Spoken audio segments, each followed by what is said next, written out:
Hello! Welcome back to my channel. చాలా రోజులైంది కదండీ నేను వీడియోస్ చేసి. అందుకని ఒక మంచి కంటెంట్‌తో మీ ముందుకు వచ్చేసాననమాట.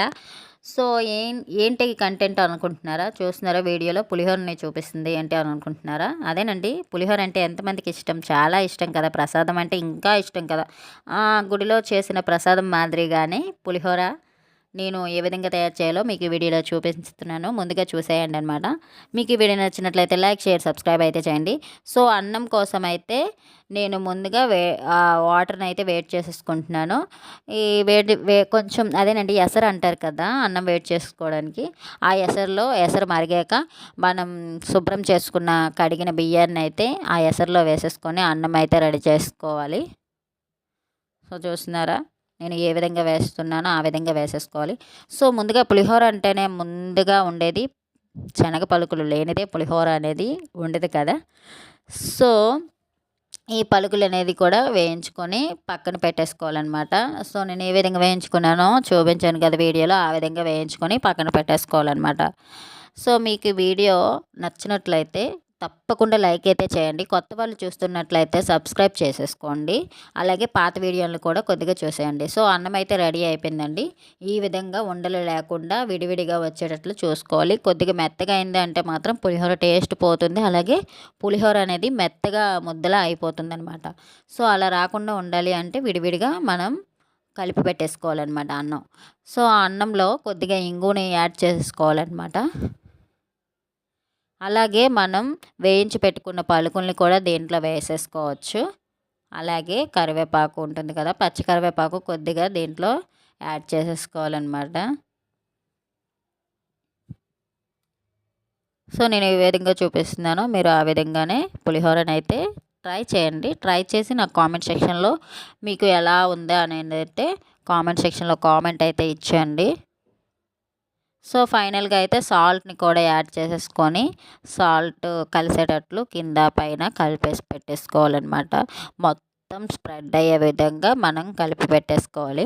అక్కడక్కడ ఉండలు ఉండేటట్లు కూడా చూడకుండా కలిపి పెట్టేసుకోవాలి. సో, పోపు కోసం అయితే శనగపప్పు, కరివేపాకు, పచ్చిమిర్చి, అల్లం, ఆవాలు అనేవి, అలాగే కొద్దిగా జీలకర్ర, ఎక్కువ కాకుండా కొద్దిగా జీలకర్రనైతే యాడ్ చేసేసుకోవాలి. సో, ఆయిల్ అయితే వేడెక్కిపోయింది కదండీ! ఈ ఆయిల్‌లో ముందుగా అయితే పచ్చిమిరపకాయలని యాడ్ చేసేసుకోవాలన్నమాట. సో, దీంట్లో కొద్దిగా కరివేపాకు, తర్వాత శనగపప్పు, జీలకర్ర, కొద్దిగా ఆవాలని యాడ్ చేసేసుకొని పోపునైతే వేయించుకోవాలన్నమాట. సో, దీనికోసం కొద్దిగా చింతపండు గుజ్జునైతే ఈ విధంగా పెట్టేసుకోవాలన్నమాట. ఎక్కువ వాటర్ వేస్తే చింతపండు గుజ్జు అనేది పలచనైపోతుంది. సో, కొంచెం తక్కువ వాటర్ వేసుకొని చింతపండు గుజ్జు నేను వీడియోలో చూపించిన విధంగా అయితే పక్కన పెట్టేసుకొని పోపు వేయించుకున్నాక పోపులో కొద్దిగా చింతపండు గుజ్జుని యాడ్ చేసేసుకోవాలన్నమాట. సో, ఆయిల్ ఎక్కువగా ఉంది అనుకుంటున్నారా? మనం చింతపండు గుజ్జు వేసేసరికి ఆయిల్ అక్కడికి సరిపోతుందన్నమాట.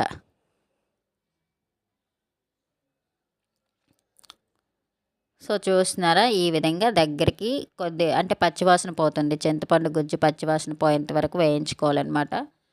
సో, దీంట్లో కొద్దిగా పసుపు అనేది యాడ్ చేసేసుకోవాలి. అలాగే కల్లుప్పుని కొద్దిగా యాడ్ చేసేసుకోవాలన్నమాట.